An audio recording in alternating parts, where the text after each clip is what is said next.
नमस्कार, आप देख रहे हैं न्यूज 80 और मैं हूं आपके साथ शिवानी शर्मा। उत्तर प्रदेश की राजनीति, मौसम, किसान, अदालत और बड़ी प्रशासनिक खबरों के साथ हाजिर है आज की 15 फटाफट बड़ी खबरें। तो चलिए शुरू करते हैं आज का सुपरफास्ट बुलेटिन। उदयपुर के काकोरी में रविवार को काकोरी ट्रेन एक्शन की 101वीं वर्षगांठ पर शताब्दी समारोह का शुभारंभ हुआ। मुख्यमंत्री योगी आदित्यनाथ ने इस दौरान शहीद क्रांतिकारियों को नमन करते हुए कांग्रेस और पिछली सरकारों पर तीखा हमला बोला। उन्होंने आरोप लगाया कि आज़ादी के बाद सत्ता संभालने वालों ने राम प्रसाद बिस्मिल, भगत सिंह, चंद्रशेखर आजाद, रोशन सिंह, अशफाक उल्लाह खान और सावरकर जैसे क्रांतिकारियों को युवाओं से दूर रखने का प्रयास किया। योगी ने कहा कि भारत की गुलामी का कारण आंतरिक फूट और अंग्रेजों के षड्यंत्र थे। उन्होंने सोशल मीडिया पर भारत विरोधी अफवाहों से सावधान रहने की अपील की और 15 अगस्त को हर घर तिरंगा फहराने का आह्वान किया। उत्तर प्रदेश की योगी सरकार ने गंभीर और बहुदिव्यांग बच्चों की शिक्षा को सुगम बनाने के लिए एस्कॉर्ट अलाउंस देने का फैसला किया है। परिषदीय विद्यालयों में कक्षा 1 से 8 तक के पढ़ने वाले 14,152 पात्र विद्यार्थियों को 600 रुपये प्रतिमाह की दर से 10 महीने तक सहायता मिलेगी। इसके लिए 849.12 लाख रुपए की धनराशि जारी की गई है। राशि विद्यार्थियों के माता पिता के बैंक खातों में डीबीटी के जरिए भेजी जाएगी। योजना में दृष्टि दिव्यांग, बौद्धिक दिव्यांग, सेरेब्रल पाल्सी, बहुदिव्यांग और JEAES प्रभावित विद्यार्थी शामिल है। पात्र बच्चों की नियमित उपस्थिति अनिवार्य होगी और 31 अगस्त तक भुगतान सुनिश्चित करने के निर्देश दिए गए हैं।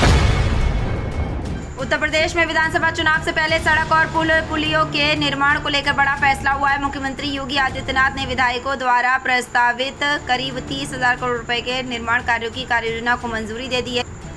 लोक निर्माण विभाग अब विस्तृत आगणन रिपोर्ट तैयार कर रहा है। बजट स्वीकृतियां 14 अगस्त से जारी होने की तैयारी है। इसके बाद 1 महीने के भीतर टेंडर और अनुबंध की प्रक्रिया की। विभाग के अनुसार अक्टूबर से निर्माण कार्य शुरू कराने का लक्ष्य। विधायकों ने जिलाधिकारियों के माध्यम से करीब 2.25 लाख करोड़ रुपए के प्रस्ताव भेजे थे, जिनमें प्राथमिकता के आधार पर योजनाएं चुनी गई हैं।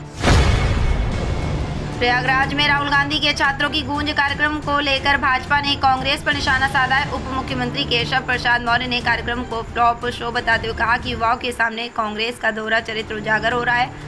उन्होंने आरोप लगाया कि सपा के समर्थन के बावजूद राहुल गांधी का दौरा सफल नहीं रहा। वहीं उप मुख्यमंत्री ब्रजेश पाठक ने कार्यक्रम में छात्रों की कम मौजूदगी का दावा करते हुए कांग्रेस पर धन बल के इस्तेमाल का आरोप लगाया।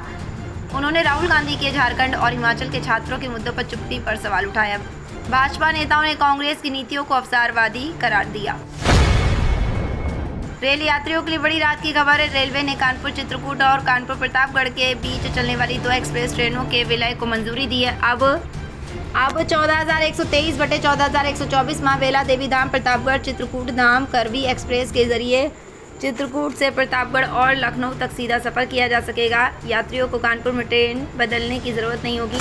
खास बात यह है कि विलय के बाद अब 12 के बजाय 24 कोच ही होगी, जिससे सीटों की क्षमता बढ़ेगी और भीड़ से राहत मिलेगी। ट्रेन बांदा, कानपुर, उन्नाव, लखनऊ, रायबरेली, अमेठी और प्रतापगढ़ समेत कई प्रमुख स्टेशनों को जोड़ेगी।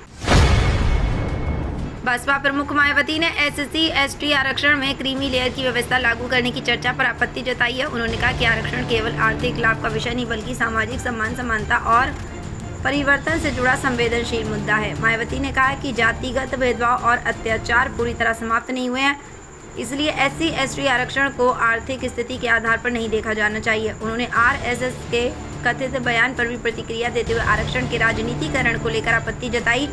मायावती ने केंद्र सरकार से मांग की है कि SC/ST को क्रीमी लेयर से बाहर रखने के पक्ष में ठोस संवैधानिक और कानूनी पैरवी अदालत में की जाए। अयोध्या राम मंदिर में चढ़ावा चोरी प्रकरण के बाद श्री राम जन्मभूमि तीर्थ क्षेत्र ट्रस्ट ने वित्तीय व्यवस्था को पारदर्शी बनाने के लिए ERP सिस्टम लागू किया है। इस डिजिटल प्रणाली के जरिए खरीद, टेंडर, बिल भुगतान, स्टॉक अनुबंध और लेखा संबंधी कार्य एक ही प्लेटफॉर्म पर दर्ज होंगे। भुगतान की शुरुआत से अंतिम मंजूरी तक पूरी प्रक्रिया ऑनलाइन रिकॉर्ड होगी और हर लेनदेन का डिजिटल ट्रेल उपलब्ध रहेगा। बिना जरूरी अनुमोदन के कोई बिल भुगतान के लिए आगे नहीं बढ़ सकेगा। इससे ऑडिट और निगरानी आसान होगी। वहीं ट्रस्ट के महासचिव पद को लेकर चर्चाओं के बीच व्हीप महामंत्री बजरंग लाल बांगड़ा की अयोध्या में सक्रियता भी बढ़ी। सपा अध्यक्ष अखिलेश यादव ने भाजपा सरकार पर बजट में लूट, भ्रष्टाचार और निर्माण कार्यों में मानकों की अनदेखी का आरोप लगाया है। उन्होंने कहा कि सरकार के हर विभाग में घपले घोटाले हो रहे हैं। और भ्रष्टाचार इसकी पहचान बन चुका है। अखिलेश ने लखनऊ कानपुर एक्सप्रेसवे का उदाहरण देते हुए दावा किया कि महंगे एक्सप्रेसवे पर कई जगह सड़क धंस गई है और निर्माणों में मानकों की अनदेखी हुई है। उन्होंने जल जीवन मिशन के तहत पानी की टंकियों के क्षतिग्रस्त होने का भी आरोप लगाया। सपा प्रमुख ने कहा कि भाजपा सरकार विकास के नाम पर जनता को धोखा दे रही है और किसान खाद की कमी से परेशान है। उत्तर प्रदेश में किसानों को सिंचाई की आधुनिक तकनीक अपनाने के लिए पर ड्रॉप मोर क्रॉप योजना के तहत 80 से 90% तक अनुदान दिया जा रहा है। योजना में ड्रिप और स्प्रिंकलर सिंचाई की सुविधा मिलती है। लघु एवं सीमांत किसानों को 90%, जबकि बड़े किसानों को 80% अनुदान दिया जाता है। अधिकारियों के मुताबिक इससे 30 से 50% तक पानी की बचत के साथ फसल की गुणवत्ता बेहतर होती है और लागत घटती है। पात्र किसान उद्यान विभाग के माध्यम से ऑनलाइन आवेदन कर सकते हैं। सब्सिडी डीबीटी के जरिए सीधे बैंक खाते में भेजी जाएगी। योजना का लाभ लेने के लिए जल स्रोत होना जरूरी है। प्रतापगढ़ के मऊली मोहल्ले में जर्जर मकान ढहने से एक ही परिवार के 6 लोगों की मौत के बाद रविवार को कांग्रेस प्रदेश अध्यक्ष अजय राय ने पीड़ित परिजनों से मुलाकात की। उन्होंने हादसे वाली जगह का जायजा लेकर प्रशासन की कार्यशैली पर सवाल उठाए और निष्पक्ष जांच की मांग की।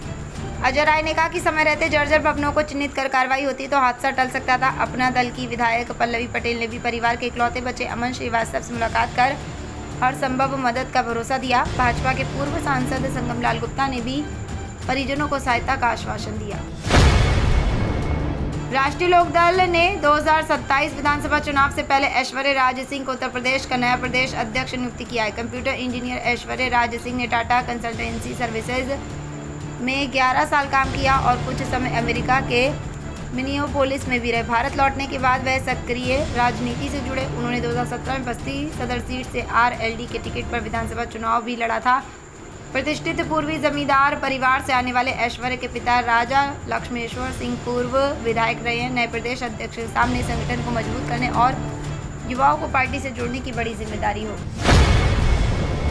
उत्तर प्रदेश विधानसभा चुनाव 2027 से पहले भाजपा की चुनावी तैयारियां तेज होती दिख रही हैं। मुख्यमंत्री योगी आदित्यनाथ ने शनिवार को नई दिल्ली में भाजपा के राष्ट्रीय अध्यक्ष नितिन नबीन से मुलाकात की। योगी ने बातचीत को सार्थक बताया। माना जा रहा है कि दोनों नेताओं के बीच संगठन और सरकार से जुड़े महत्वपूर्ण मुद्दों के साथ आगामी चुनाव की रणनीति पर चर्चा हुई। हाल ही में भाजपा ने प्रदेश में विभिन्न मोर्चों और विभागों के लिए प्रभारियों की नियुक्ति की है। इसके अलावा सितंबर में यूपी के चुनाव प्रभारी की घोषणा संभावित है। ऐसे में मुख्यमंत्री और राष्ट्रीय अध्यक्ष की यह मुलाकात संगठनात्मक तैयारियों और चुनावी रणनीति के लिहाज से अहम मानी जा रही है।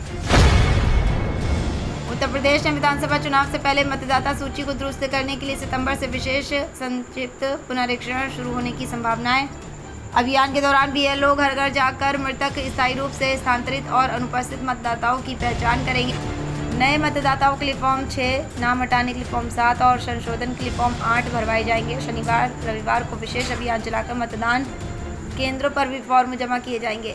एसएसआर के बाद दावों और आपत्तियों का निस्तारण कर जनवरी के पहले सप्ताह में अंतिम मतदाता सूची जारी होने की संभावना है।